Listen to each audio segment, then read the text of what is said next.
MLA అయిన తర్వాత Bhimas Paradise తిరుపతికి రావాలని చెప్పి కోరగా, నేను ఎమ్మెల్యే గారు ఏదో అర్జెంటుగా రమ్మంటా ఉన్నాడని చెప్పి నేను కార్ బుక్ చేసుకొని అక్కడికి వెళ్ళడం జరిగింది.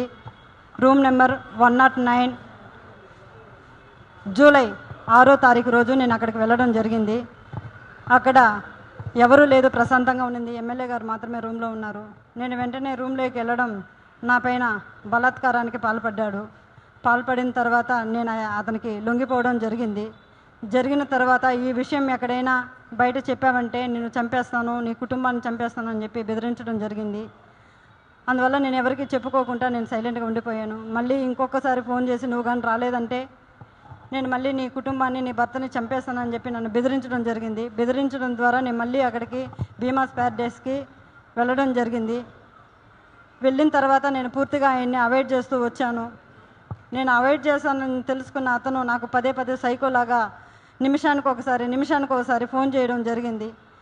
అది గుర్తించిన నా భర్త, ఎమ్మెల్యే నీకు ఎందుకైతే ఇన్నిసార్లు కాల్ చేస్తున్నాడని చెప్పి నా మొబైల్ ఇంచేసి నన్ను కొట్టడం, నన్ను బెదిరించడం చాలా చేశాడు. చేసిన తర్వాత నేను ఆ బాధను భరించలేకుండా నాకు జరిగిన బాధని నేను ఆయనతో వివరించడం జరిగింది. వివరించినప్పుడు నా భర్త, ఇలానే నీకే జరిగిందా, చాలామందికి జరిగిందా అన్నప్పుడు, చాలా మహిళలు, గవర్నమెంట్ ఎంప్లాయీస్ కూడా ఉన్నారు ఇందులో, మహిళలు చాలామంది బలైపోతున్నారు చెప్పాను. నేను చెప్పినప్పుడు ఆయన సూచించాడు నన్ను, ఈ చాలామంది మహిళల్ని కాపాడుకొని మనం బ్రతకాలి, మనం కాపాడుకోవాలని చెప్పి ఆయన నాకు ఒక పెన్ కెమెరాని అరేంజ్ చేసి ఇవ్వడం జరిగింది.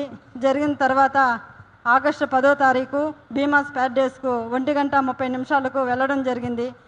అక్కడ జరిగిన కామ క్రీడలను నేను రికార్డ్ చేసుకొని తీసుకొచ్చి నా భర్తకి ఇవ్వడం జరిగింది. అటు తర్వాత నేను మంగళగిరి పార్టీ ఆఫీస్ గారికి, పెద్దబాబు గారికి, చిన్నబాబు గారికి ఇద్దరికి నేను తెలియజేయడం జరిగింది.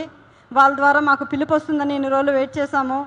తర్వాత ఈ విషయం ఆయన తెలుసుకొని నన్ను బ్లాక్మెయిల్కి గురి చేయడము, మా ఇంటి చుట్టూ 4-5 మందిని పంపించి నన్ను వెతకడం చేస్తున్నాడు.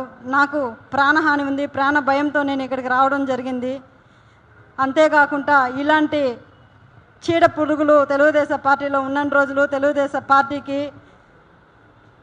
మంచి పేరు రాదని చెప్పి బాబు గారికి తెలియజేస్తున్నాను. అయ్యా బాబు గారు, నేనేదో తెలుగుదేశం పార్టీని కించపరచాలని చెప్పో నేను ఇక్కడికి రాలేదు. అతని వల్ల నాకు ప్రాణహాని ఉంది, నన్ను నేను కాపాడుకోవాలని చెప్పి నేను ఇక్కడికి రావడం జరిగింది. ఇతన్ని కానీ మీరు వెంటనే సస్పెండ్ కానీ చేయలేదంటే నాలాంటి అమ్మాయిలు, చాలామంది మహిళలు శీలాన్ని కోల్పోయి బయట రాలేకుండా కుంగిపోతూ ఉన్నారు.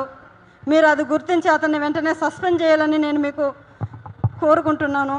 అంతేకాక మీరు కానీ సస్పెండ్ చేయలేదు, నేను, నా భర్త, నా పిల్లలు ఆత్మహత్య చేసుకొని చనిపోతాము మంగళగిరి పార్టీ ఆఫీస్ ఎదురుగా అని చెప్పి నేను మిమ్మల్ని కోరుకుంటున్నాను. శరణు మహాప్రభు చంద్రబాబు నాయుడు గారు, మాకు మీరే దిక్కు శరణు బాబు అని కోరుకుంటున్నాను.